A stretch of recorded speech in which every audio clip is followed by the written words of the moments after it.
Wait. Alright, man. Hey, real quick, there's a rumor going around that we should start this sales meeting at 11 o'clock. Good job. Alright. So would you guys prefer to start at 11? So it doesn't roll into lunch?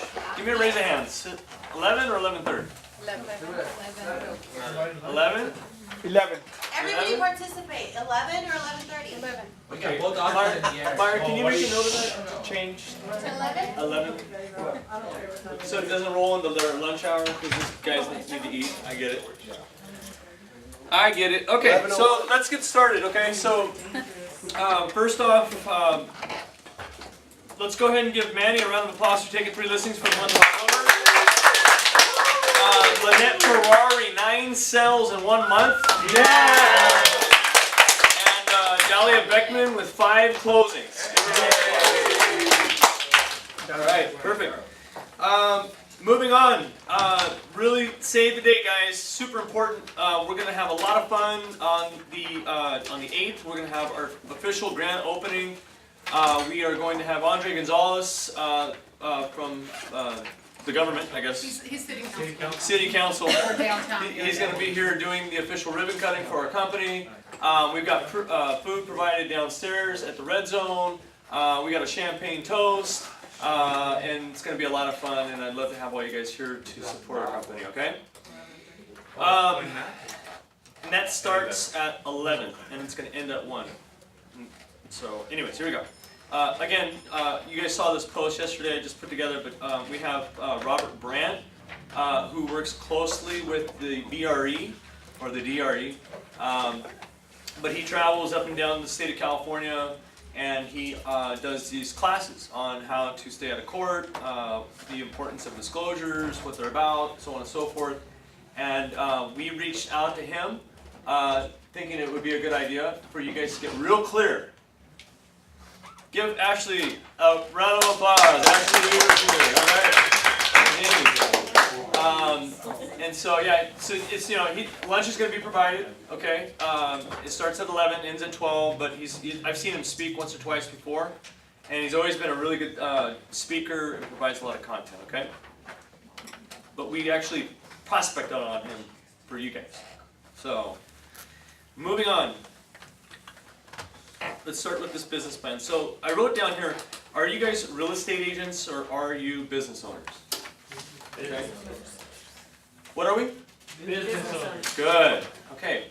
Because a lot of agents and real estate guys, they just consider themselves as salespeople, right? We are salespeople, but we are actually business owners. Okay. And we have to wrap our head around the fact that being a business owner is much different than just being a day-to-day real estate salesperson. Does this make sense? You are in the business for yourself. You're none other than Dahlia Beckman.Inc. You know what I mean? Josh Macias.Inc. And we have to start running our business like a real business. Now, here's the trick behind the business plan for 2019.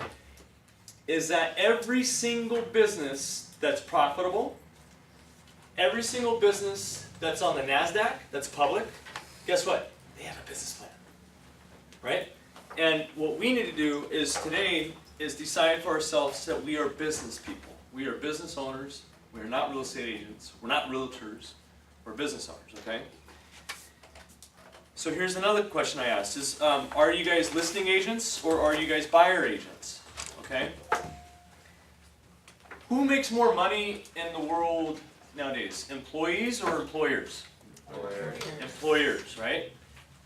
As a listing agent, you are creating inventory for the rest of the world to come sell for you. Does this make sense? And so you have to decide for yourself whether or not you are a listing agent or a buyer's agent. The buyer's agent is the employee of the listing agent. Does this make sense? The listing agent is the one that actually controls the market, controls the environment. As we head into 2019, we potentially could see the market shift from a seller's market, which it already is, to a buyer's market. Meaning that listings are going to be much more important to have. Okay? Much more important because there's going to be a lot more buyers floating out there. Okay? And so I need you guys to decide for yourself, am I a listing agent or a buyer's agent? I know some of you guys really don't care to be listing agents, okay? But I care for you guys to be listing agents, right, Muddy? Because of the fact that you have more control, you have more time off, you make more money, everything is better in life. You spend more time with your family, you can go on vacations, everything is better. Okay? So let's move on. So I wrote out 5 major points to improve your business for 2019. Let's go fast, okay?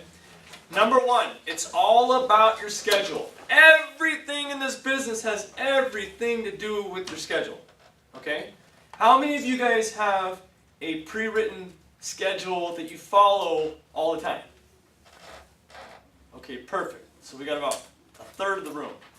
Guys, if you don't have a schedule, then you don't have a business. Okay? And the reason why I say that is, well, here's a question. Does McDonald's open up at a certain time every single day? Is it like very predictable? Yes. It is, right? Does Walmart open their doors at a specific time every single day? Say yes. Yes. Thank you. So with that being said, if you don't have a schedule and you're not opening your doors at the same time every single day, then you're really not running a business. Does that make sense? You're just winging it. Okay? If you have a business, hi, how are you? Good, how are you? Good, thank you. Have a seat. We got extra chairs up here. Thank you. But if you guys have a business, right? Do you guys have certain tasks that are required to be that you're required to be involved in order to keep that business efficiently running? Say yes. Yeah. Okay? Well, in our business, what are some of those tasks? Prospect. Okay, thank you. Okay, so prospect, we have to actually talk to people, right? Okay, give me another one. Appointments. Okay, go on appointments. We have to go on appointments if we want to make money in real estate, correct? Yep. What is another task that is required for us to run a business? Follow up.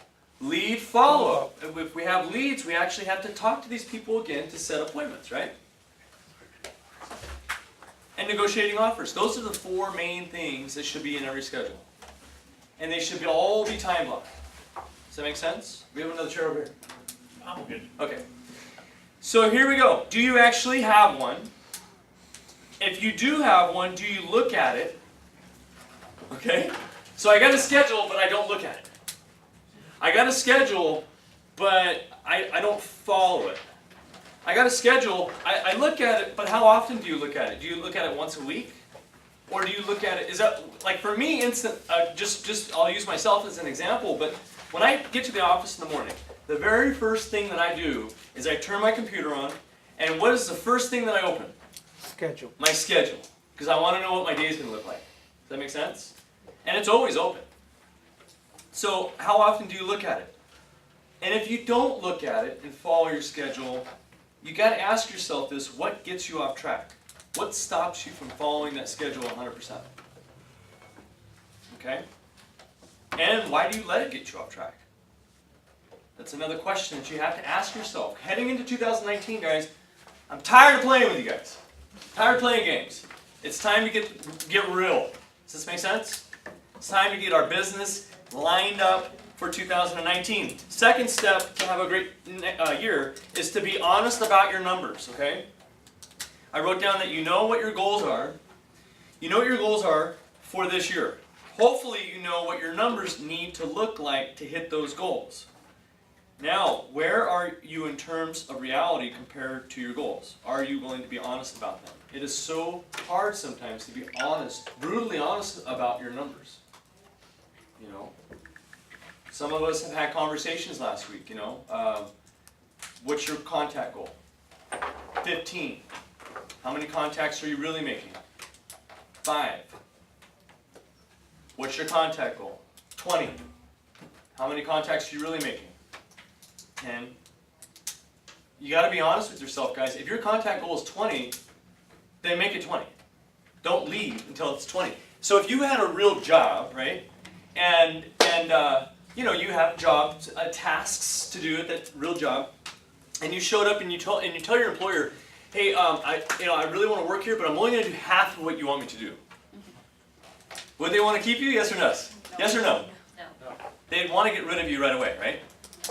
Because you're only committing to half of what they expect from you. So therefore, you got to be really, really honest with your numbers in 2019. You cannot BS yourself anymore. You just have to be honest about your numbers, because the numbers are what drive activity. The activity drives the leads create appointments, appointments create what? Money, right? Paychecks. Paychecks. So, step 3 is to ask yourself this question. Am I as excited today about my goals for 2019 as I was January 1st? Okay? Because, you know, we are in November and the excitement does wear off a little bit, but are you actually, honestly, as excited as you were at the first of the year? And then I wrote down here, how often do you actually think about your goals? How often do you think about your goals? How often do you write out your goals? How often do you look at your goals? And allow yourself to get excited about the things you're committed to accomplishing. How often, on a daily or a weekly basis, do you just sit there and stare at your goals and get really excited? If you don't, that is one of the reasons why you might not show up on time. That is one of the reasons why your activities aren't as what you say they are. Does that make sense? Because I'm not focusing 100% on my goals, okay? And are they meaningful to you? If your goals aren't meaningful to you, then there's no reason to look at them. I think you get more excited towards the end of the year. It depends if you're not hitting your goal or if you're hitting your goal. If you're hitting your goal or exceeding it, then you're like looking for more, looking forward to next year. I love it. The next quarter. And now tell me more about that, because we talked about that last week. So Celso's goal was what, 24 at the beginning of the year? But Celso's already closed 27 or so. No, 24, and then I have 6 in escrow. Okay, Or 6 5 in escrow, and sorry. set to close this year? And yeah. Yeah, so he's actually on track to do 30 plus for 2018. Give him a round of applause, right? So what that means to Celso is he goes, oh my God, I'm actually doing it, right? There's so many times in life where we set a goal and we fall short. But this year Celso set a goal and he's exceeding it. And now all of a sudden reality sets in like, man, I could do this. And then we had a conversation last week where he says, there's no reason why I can't do 40 to 45 next year. What did you do last year? Last year 15, I think, or 16. I'm just curious. Just Yeah, no, So double. yeah. Great question. Before that, my first 6 months, I think I did 9. This is your 3rd year? Yeah, going on my 3rd year. Third year, yeah.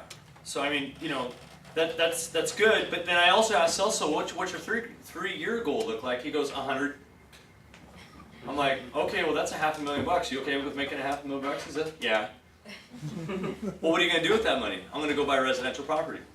I'm going to go start investing in multi-units. I know a lot of us talk about that, you know. But now that you have tasted the blood and smelt it, now all of a sudden you're hunting. You understand you can do it again. So that's really good. I'm glad you brought that up. So are they as meaningful as are they meaningful to you? And do you own your goals, right? The way you felt you did back when you first set your targets for 2018. Do you own them? You know, or are you just like, I fell short. Maybe next year. Okay. So step 3 is to ask yourself that question: am I excited today about my goals for 2019 as I was in the beginning of the year? Step 4 is look at how many sellable listings that you have right now. Okay, very, very important, okay? Because right now, it's basically the end of the year. It's like New Year's Eve today in real estate. It's really like New Year's Eve. Okay, so what we have to do between now, or right now, after this meeting, is look at your inventory and look at how many listings that you have in the pipe that are actually sellable in the next 30 days or less, and go sell them. Okay, because that's going to give you momentum for January 1st. Does that make sense? You're going to start closing transactions on January 1st, January 2nd, January 3rd, and so on. Okay, so I want you to look at how many sellable listings that you have. In most markets for most of this year, listings have been in high demand. No, I'm not downplaying it. Listings have been needed as our lungs need air. Okay? But things are changing, right? There's going to be less, there's going to be, more of a demand because there's going to be more buyers out there. So number 5, guys, and lastly, we'll wrap it up with this portion, is number 5, to really have a great and amazing 2019, you've got to look at how many genuine 30-day hot leads you have. The hot leads. How many hot buyers do I have? How many hot sellers do I have that are pre-qualified and want to sell, or either want to sell or want to buy? And you need to write those people out. Put their names. If you need to write their name out, write their phone number and call them after this meeting and say, what time at 4 o'clock this afternoon can we meet so we can get you on the market? What time at 4 o'clock today can I get you in my car to go sell you a house? Like now. You got to create massive urgency right now in order to start visiting the bank on January 1st, 2nd, 3rd, 4th, 5th. Does that make sense?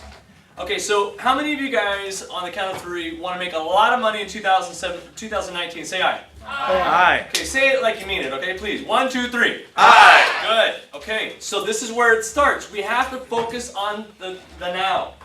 It doesn't, our business and our business plan does not start on January 1st. It starts today. It starts now, after this meeting, okay? Fair enough? Is everybody on board with me? Yes. Good. Okay, perfect. Follow up aggressively with these people or somebody else will. Okay? Follow up aggressively with all of your hot leads as soon as we finish this meeting. Call every single one of them. Act with urgency or somebody else will. Okay? Now let's start a business plan. Everybody have a copy of the business plan? Yes. Is anybody missing one?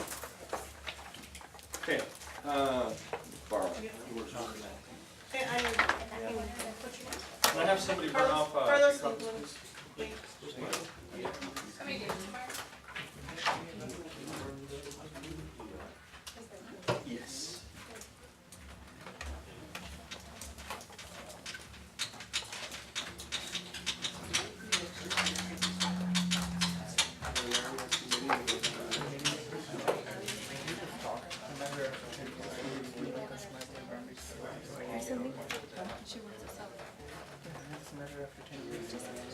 All right, guys, so let's get started, okay? So we're getting you guys more copies of this here. But again, let's go ahead and just start by writing our transaction goal for 2019 on the top line, okay? Whatever your transaction goal is, write it on the very first line. And then the second line, I want you to write your income goal for 2019, okay? Now, before we move any further, there's a reason why we do a recap of 2018. Does anybody know why we do a recap? You want me to answer that for you? Yes, please. Okay. So, have you guys ever gone to like a mall and you're looking for like a specific store and you don't know where that store is? So, where do you go to find out where that store is located? The directory, right? It's like a kiosk within the center of the mall, and it typically has a map of the mall, and you're looking for lids, for instance. The hat company, so you look up lids. Okay, so it's A7. Now I know where I'm going, right? But then, what's the second thing that you look up on that map? Where you are. What your current location is. Thank you, Robin. Right? So you got to find that little star. You are here. Does that make sense? But now, the reason why we do a recap of 2018 is because we can't achieve or meet our goals for 2019 unless we know where we're at now. Does that make sense? So we have to identify where we're at now, and then in order to focus on where we want to go. Does that make sense? Okay, cool. All right, so basically, and again, you guys may not have all this information on hand right now, but you need to write out your paid income for 2018. How much money are you going to make in 2018? or made, right? Made, You yep. also have that number analyzer? Yeah, let's talk about that real quick. So we have a number analyzer on our drive, okay? And it should be in the drive. If it's not, let me know. Because all these questions are easy to answer if you fill out the Mike Ferry one. It's all there. Oh yeah, exactly. Everything's there. Yeah, yeah. So like if you're in real estate coaching, like Josh is with Mike Ferry, then he provides a number analyzer. If you're not in real estate coaching with Mike Ferry, we have a number analyzer for you. Okay, but see, you know, I've said it once, I'll say it again. But women lie, men lie, but the numbers are the only thing that don't lie. Okay, you get numbers just don't lie. So basically, you're going to fill out your business expenses for 2018, total closed transactions for 2018, total listing appointments for 2018 that you went on, total listings taken, total listings sold, how many buyer-controlled sales, average sales price, right? So you want to take your average sales price, and then if you guys don't know how to figure out your average sales price, just take your total volume divided by the amount of sales that you did. That'll give you your total sales price, okay, or your average sales price, okay? You're not rollers, they're only. Your average commission check, okay? And then also your average hours worked per week. You want to write that out, okay? How many present pending you have in the pipe right now that are supposed to close? What's your present inventory? Okay, so that's basically how many listings do I currently have right now? You got to write that out. Days worked. I don't know if you guys keep track of that, but your average real estate agent typically works anywhere between 250 to 260 working days a year. Okay. Dali says I'm probably like at 100 for the year. I'm kidding. But yeah, you know, these are all important things to know. Total hours prospected, we need to know that number. And total contacts for the year, you should know that number. If you're running a business, those are the numbers that you should just be able to rattle off. If you're not running a business and don't track your numbers and don't know how many days you worked and don't know how many hours you prospected, well then you're really not running a business. You're just running, you know, as a real estate agent. You're just being a real estate agent. Okay, does this make sense, guys? Yes. So does anybody know, anybody can shout out, but does anybody know how many contacts it takes for them to take one listing? Alex? Josh? Jess? 100. Anybody else a new business plan? Does anybody know? That's not the answer. So it takes you 350 contacts to take one listing? Sorry, 100. Yeah, I was going to say that's a Yeah, lot. 100. Okay. So 150 contacts per listing. So if you knew, so Alex tracks his numbers, he knows what his numbers look like. So Alex can physically say, you know what, if I just call 150 people, I'm guaranteed one listing. Right? So if you guys knew for a fact, by tracking your numbers, that you can tell yourself that with confidence, would you guys want to call 150 people more often? Yep. Probably so, right? And if it was that predictable, because the numbers are predictable, they don't lie. So for instance, how much are you worth per hour, Alex? I haven't calculated that. You haven't calculated? Do you use a number analyzer? No. Do you have it? I have it. You just don't use it? I don't plug in I just concentrate on listings and how many contacts I need to get a listing. Okay. Money just generates, you know. Sure. Okay, fantastic. What about you, Josh? How much do you work per hour? I'm trying to look at it. I can't figure it out. It's like 160 something. 160 some dollars an hour? Yeah. Okay. So if you guys knew that you guys were worth 160 some odd dollars an hour, which is actually kind of low, would you pick up the phone and call more people more often? Yes. Yeah. Right? See, and that's where the number analyzer and tracking your numbers kind of falls into. If you now you know, okay, if I pick up the phone and just talk to 150 people, I'm guaranteed one listing. And I know for a fact, because it's truth, but I know for a fact that I'm worth 160 some odd dollars an hour. Would you want to work a little bit more often if you were worth 160? I'd probably put myself on overtime. Okay? Because honestly speaking, guys, who do you know that makes $160 an hour? What type of employment do you have to be in other than maybe a professional sports star or whatever. Dentist, doctor. A lawyer, dentist, doctor possibly, and then real estate agent. Right? Years of school. 16. 6. 8. 10. Dentist, 10. Student loans. Real estate agent, 3 months. And they're making just as much money as these guys up here. I mean, we're blessed. And no student loans. And no student loans. College dropouts. Yeah. Okay, guys, so here we go. Let's turn the page. So this is what we're going to do, is we're going to fill all this out after we gather get all our data. And then once you're finished, I need you guys to give a copy to Meyer, and then we're going to sit down one-on-one and go through these together, okay? Fair enough? Okay. So, I made some notes here, but also understand that this is a working document, okay?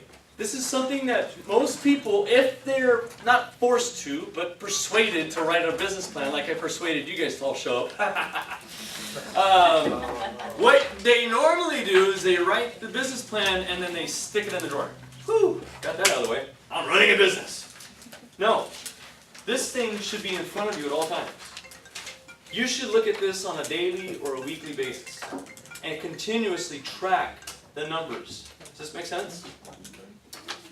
So that way, in the first quarter, after the first 90 days of 2019 are up, you can quickly identify if you're on track or if you're not on track.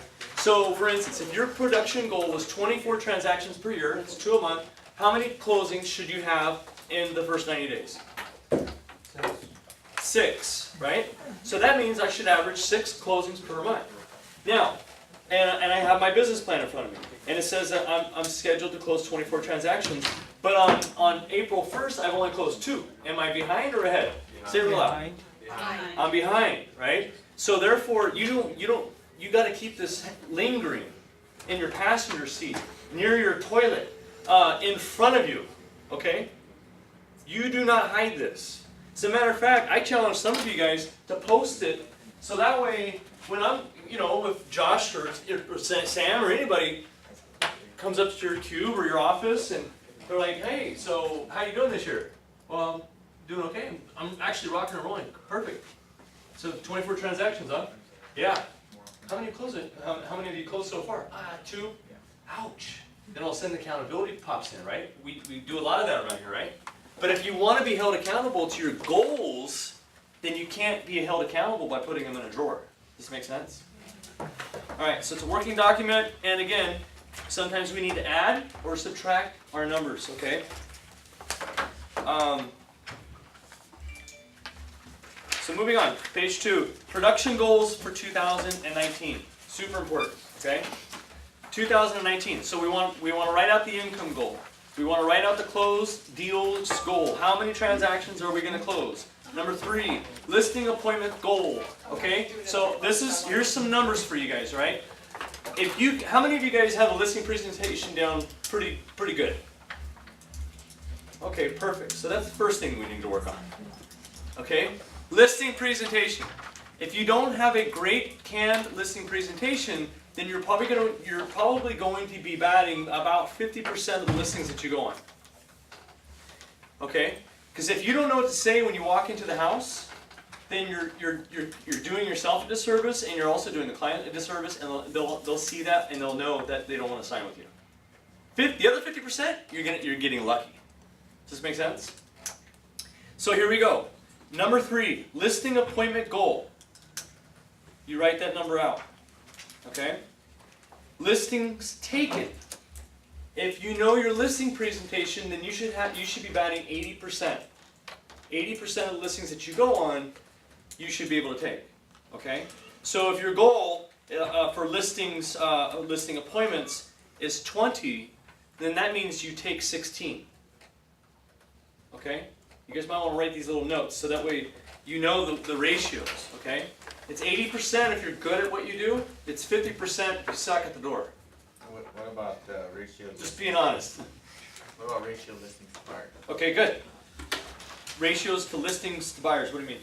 Like how many What do you want your ratio to be? Are we scrolling down to numbers required to achieve goals? Yeah. Okay, we'll get there. So, okay, so listings sold, that, again, that's 80%.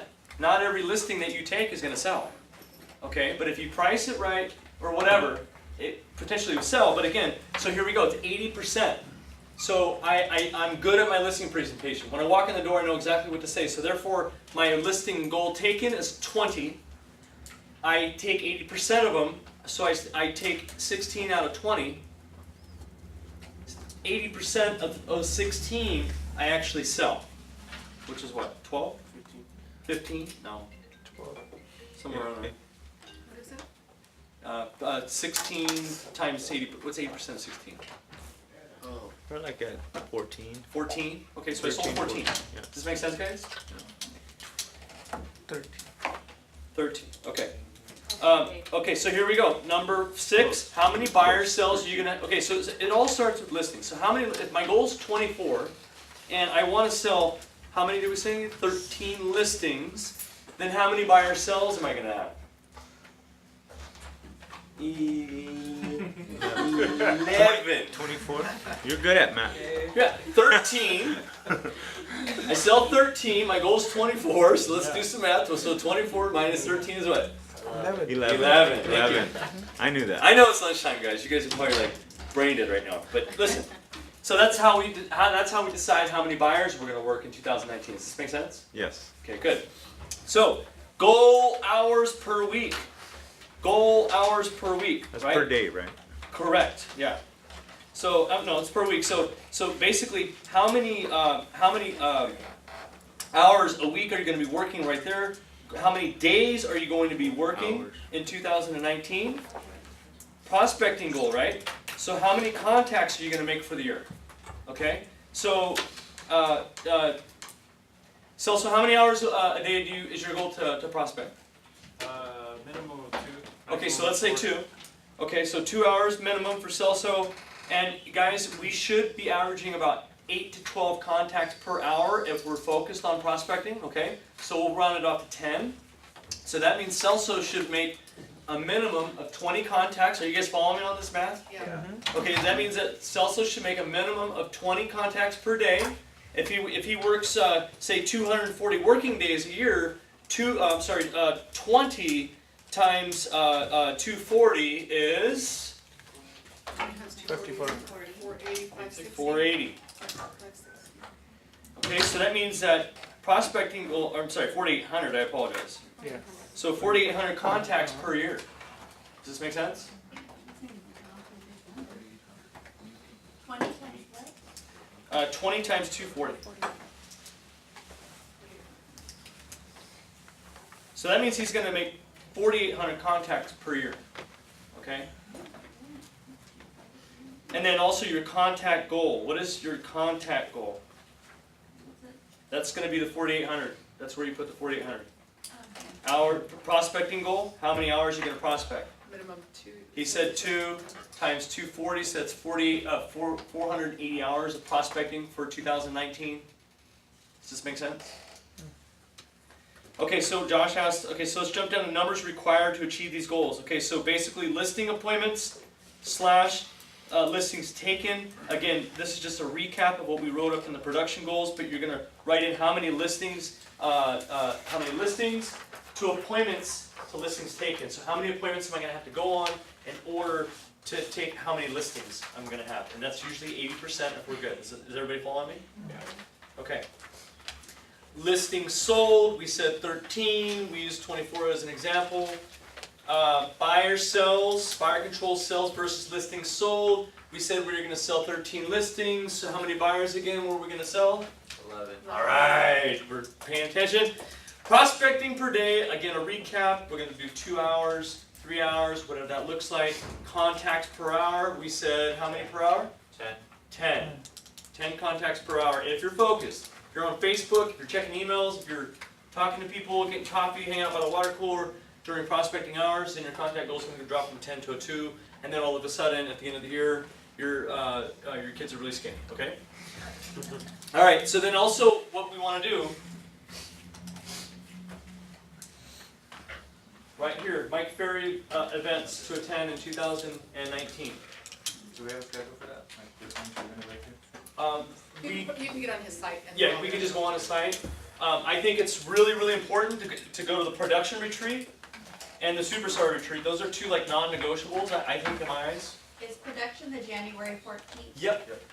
Yep, so we have the production retreat on January 14th to the 16th. Superstar retreats typically in July or August, okay? It's the second weekend in or the second week in July, like the 13th, around that area. Yeah, it's sometime in the middle of summer, when it's like 125 degrees and whatnot. Okay, so, but yeah, those are like minimum standard, guys. I mean, but again, a lot of us went to the listing workshop last year.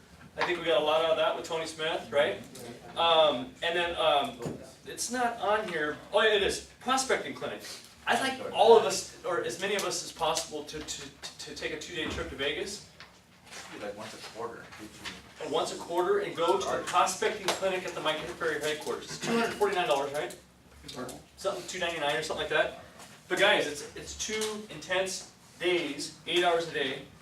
Who's been? Anybody? Which of that? The prospecting clinic? Okay, so it's like 2 days at the Mike Ferry headquarters, okay? Mike's actually in the building, which ultimately will make you just pick up the phone and dial, right? But yeah, it's 2 intense days, and I think it's really something that we can take advantage of. And mind you guys, we get a lot of discounted rates because we are a Mike Ferry endorsed company, so therefore, a lot of these workshops are $95 when they're typically, how much were they, how much was the listing workshop? Probably like $300. $300, so you get about a 2/3 of a discount. Okay, so take advantage of it, okay? And those of you guys that haven't been to a Mike Ferry event, Celso's never been to one, which surprises me, but he's going this year, he's really excited about it. You gotta go, right, Nico? Yeah.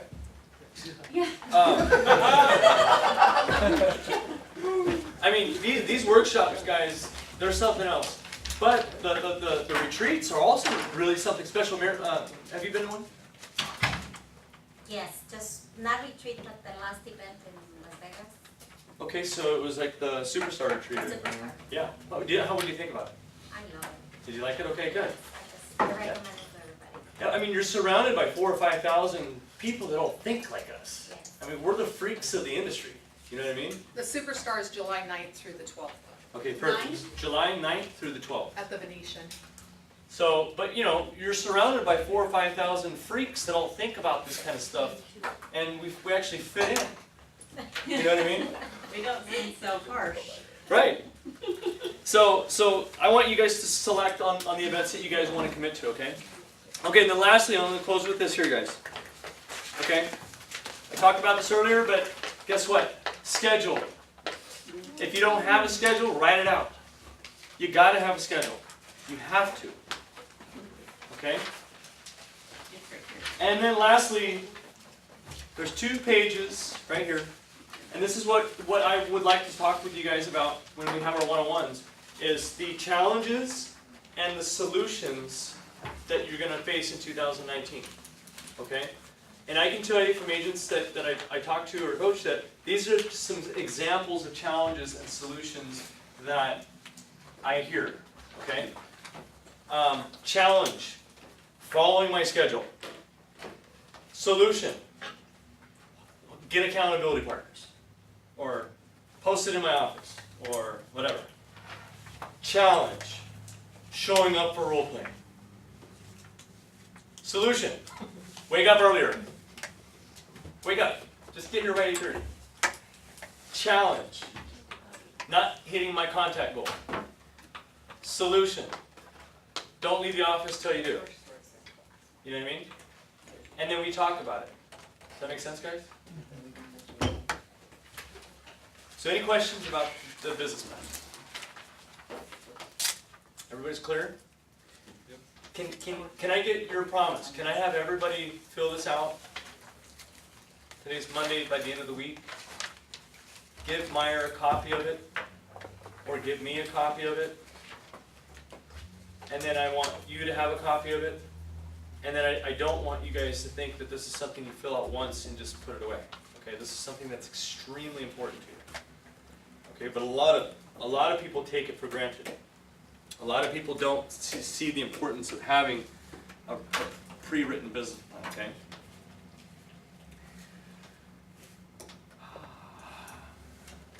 Just, would you do this, please? Let's go. Come on, guys, stand up. Let's go. You don't need to read it. I know. Now I am the voice! I am the voice! I will lead, not follow! I will lead, not follow! I will create, not destroy! I will create, not destroy! I will believe, not doubt! I will believe, not doubt! I'm a force for good! I'm a force for good! I'm a force for God! I'm a force for God! I am a leader! I am a leader! I am a leader! I am a leader! Defy the odds! Defy the odds! Set a new standard! Set a new standard! Step up! Step up! Step up! Step up! Step up!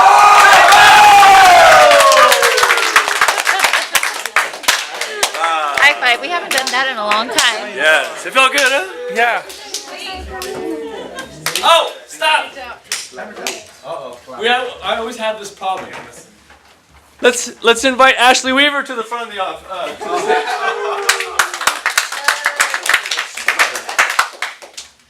right, so I just want to give a little quick, lending tip. So I know your clients always ask you what are interest rates. So I want to tell you what the interest rates are right now.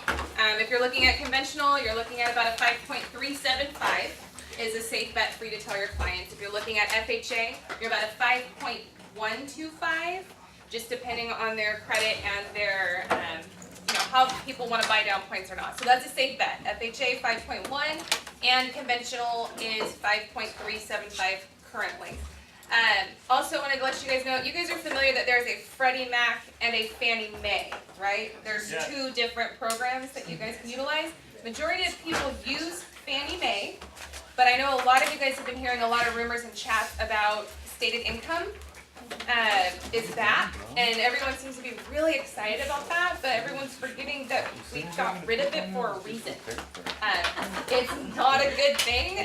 That's where you have a lot of fraud and a lot of things that could, really come up in a loan. And ultimately, we don't want to see your clients fall out of escrow because of some false promises on programs that are really difficult to qualify for. The bank statement only program, that is a thing where people who are self-employed, it seems like a lot of people who are self-employed are utilizing these bank statement programs. Those are a 24-month requirement bank statements. So you still need a 2-year average as far as utilizing that. The good part about that is you don't have to go off of the tax returns. So that's where people end up showing less money because they don't want to owe the IRS. So if they utilize their bank statements, we can average those deposits and utilize that as income and not show tax returns. So that is a legit program, and I just wanted you guys to know about that because self-employment is becoming a big thing right now. Also, Freddie Mac just recently adjusted. Freddie Mac is the one where if you're self-employed, you can do a 12-month average instead of a 24-month average. So what that means is someone who's self-employed that maybe in 2017 and 16, they wrote off a bunch of stuff because they didn't know, and now they want to buy a home, right? So in 2018, which is right around the corner, I can show them how much they need to put on their tax returns so that they can qualify for what they want, because Freddie Mac will allow them to do a 12-month average and not a 24. So their last previous tax returns will not affect their current income. Does that make sense? So good things to know. The only catch on that one is they do have to have been self-employed for 5 years in order to utilize the 12-month average. How do they prove that? Self-employed for 5 years, the business. How do they prove what? How do they prove it? How are they going to check up on that? Basically, they're going to ask for a letter from the CPA stating that they have been in business for whatever years. They probably have the tax ID number as well, too. Right, and their, the fictitious name, the business license They will gonna need also that? show been in business since da-da-da-da-da. So, yeah, they will validate it. Don't they have to put like a large amount of down payment for that loan? No, What's the down payment amount? for the 12-month, Yeah. it's the same. It's the same as all the other loans. What about the stated income for 24 months? Stated income, you will see a little bit of a hit in the interest rate, and it ranges anywhere from 6 to 8%. when you are doing the stated income on the bank statements. But the 12-month Freddie Mac program, it runs the same and down payment is the same, anywhere from 3% up to however much they want to put down based on, you know, if they're first-time home buyer or not. Okay, so I hope that guys helped. I don't want to give you guys or take up too much time, but like during the meetings when you guys have them, I will find something that's, you know, lender specific that will really help you guys during, you know, your conversations with your people. So if you have questions on anything, let me know. Thank you, Ashley. All right, this meeting is officially adjourned. Go have lunch, and it'll start 2 weeks from now. It'll be at 11 o'clock. Fair enough? Okay. All right, good.